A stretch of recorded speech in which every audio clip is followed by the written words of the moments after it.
This isn't my usual studio space, but it really is my usual studio space, just with a different background. And how this background came to be is kind of an interesting situation.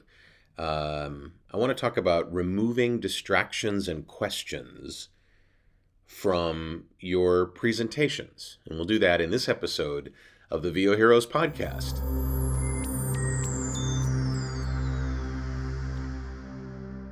So I'm not expecting any of you to be clocking this in your personal lives, but for the last several years, I've used a brick background for all of my videos, all of my auditions, all of my podcast episodes. And with the auditions, just in the last couple of months, I've had casting directors ask my agent, ask me if I'm on with them live, is that real brick behind you?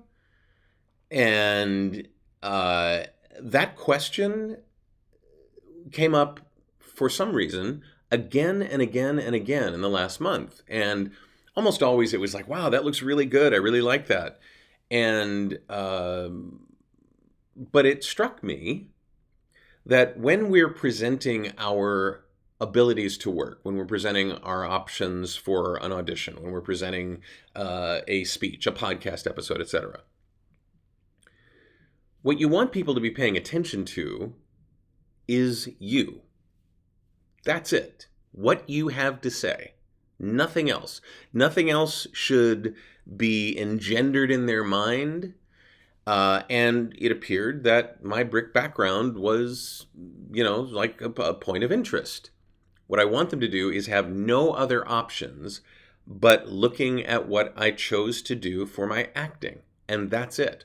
Or listening to the message that I have in my podcast. Now, after a while, with a podcast episode that goes on for, 5-8 minutes, what's going on behind me isn't even a second thought. And it may never even have occurred to you. You just looked at it and said, oh, this is where he records his stuff. And that's great.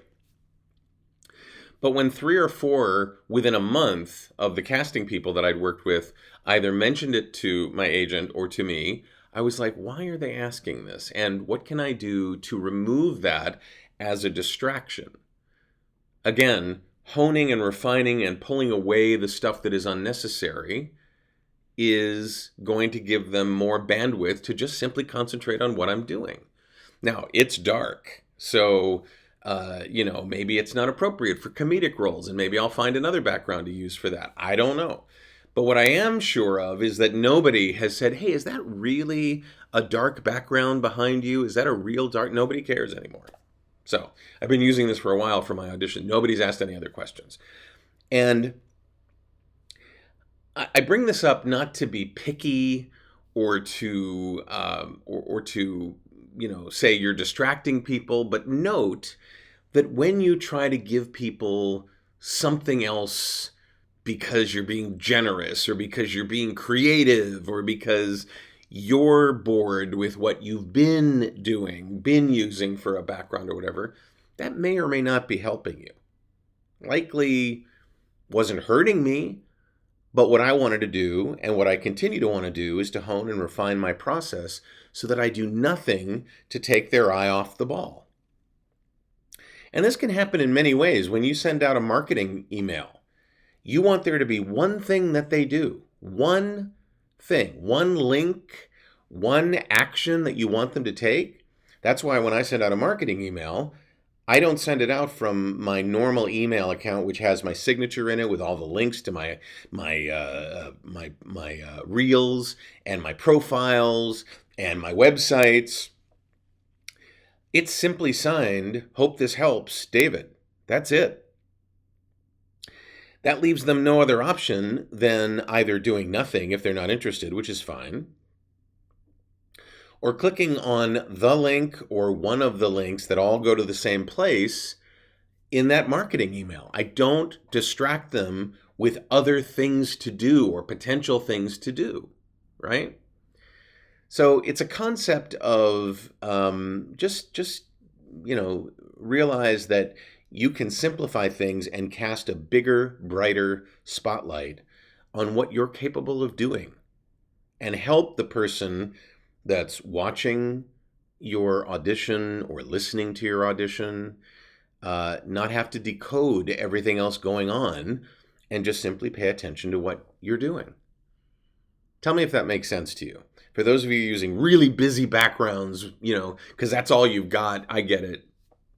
But there's a reason why they say put up a sheet or paint a wall and just do it in front of them, because you don't want to give them that distraction. Tell me what your thoughts are about this in the comments below. Just below the comments, once you do that, there's you can join my mailing list if you want to. You can hit the like button. You can subscribe to my channel.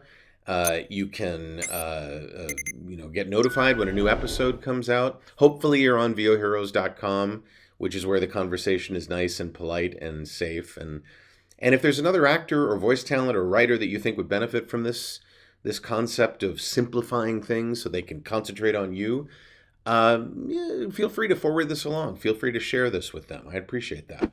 I'm David H. Lawrence the 17th. I thank you so much for watching and for listening, and I will see you in the next episode of the VO Heroes podcast.